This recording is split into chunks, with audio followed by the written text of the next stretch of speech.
Ayaw patulan ng Malacanang ang ginawang pahayag ni Batangas 1st District Representative Leandro Legarda Leviste na ang Pilipinas umano ay nasa ilalim ng de facto martial law.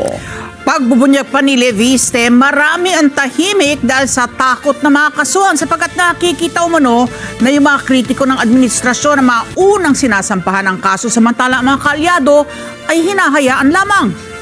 Samantala, itinuturing naman ng Malacanang na pag-atake hindi lamang sa Pangulo ang mga inihaing impeachment complaint pero maging sa ekonomiya ng Pilipinas. Kunin natin ang live report ni Madeline Villar Moratillo. Mads? Yes, no comment ang Malacanang sa sinasabi ni Congressman Leandro Leviste na nasa de facto martial law na umano ang Pilipinas ngayon. Tumangging magkomento ang Malacanang sa pahayag ni Congressman Leandro Leviste na nasa de facto martial law na umano ang Pilipinas. Sa kanyang social media page, sabi ni Leviste, maraming kritiko ang nananahimik na lang dahil sa takot na masampahan ng kaso. Ang Pilipinas ngayon ay nasa ilalim ng de facto martial law.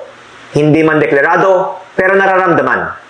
Marami ay tahimik dahil sa takot na makasuhan, dahil nakikita na ang mga kritiko ng administrasyon ang mga unang sinasampahan ng kaso habang ang ibang mga kaalyado ay hinahayaan. Sagot naman ni Palace Press Officer Undersecretary Claire Castro, hindi na dapat sinasagot ng palasyo ang mga ganitong klase ng opinyon. Not all wrong opinions deserve a response from the palace. Yun lang.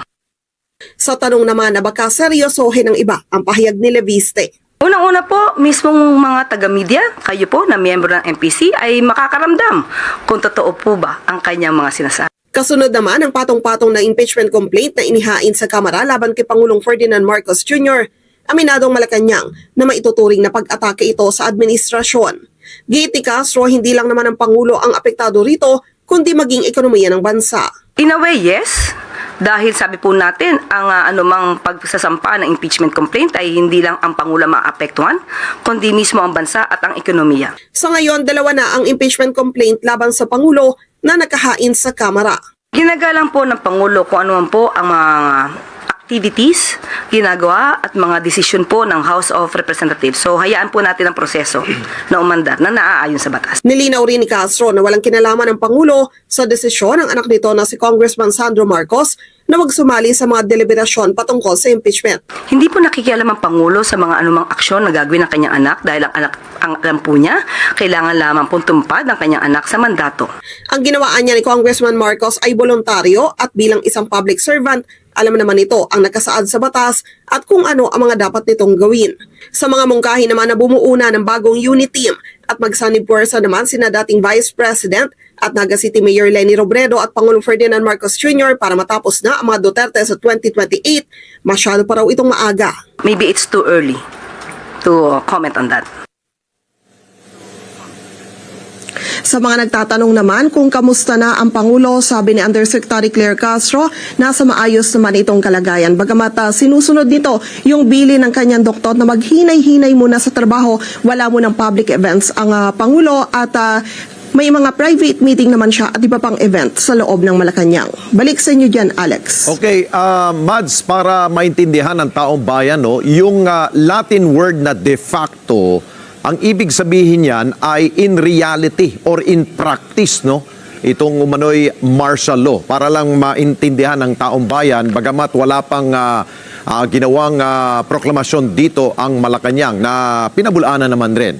Okay, tanong ko lang, ang gusto lamang sabihin ni Congressman Leviste ay parang napapansin niya na tila ang mga kritiko lamang ng administrasyon ang kinakasuhan at yung mga kakampi ay parang wala pang nakakasuhan. Parang gusto yatang marinig ang reaksyon ng Malacanang ukol dito.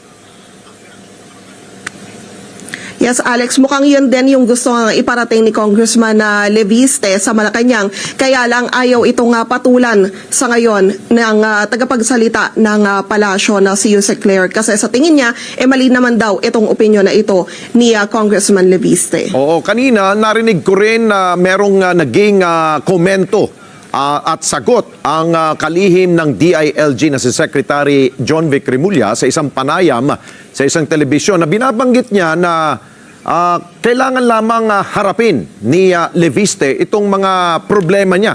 Parang ganun yata ang konteksto ng sinabi ni Secretary John Vic Remulla na tila parang red herring. Yun ang sabi niya. Bakit walang, kung ang DILG nagsalita, bakit si Attorney Claire medyo kinapos yata sa kanyang kasagutan? Alex, kasi sabi, para sa kanya kasi, hindi naman na raw nararapat kasi sagutin yung mga ganitong pahayag. At ang sabi niya, mismong mga media raw, lalo na yung mga nagko-cover sa Malacanang, makakapagpatunay na hindi naman totoo. Ito nga sinasabi ni Congressman Leviste. Okay, sige. Maraming salamat sa iyo, Madeline Villar Moratillo, mata natin dyan po sa Malacanang.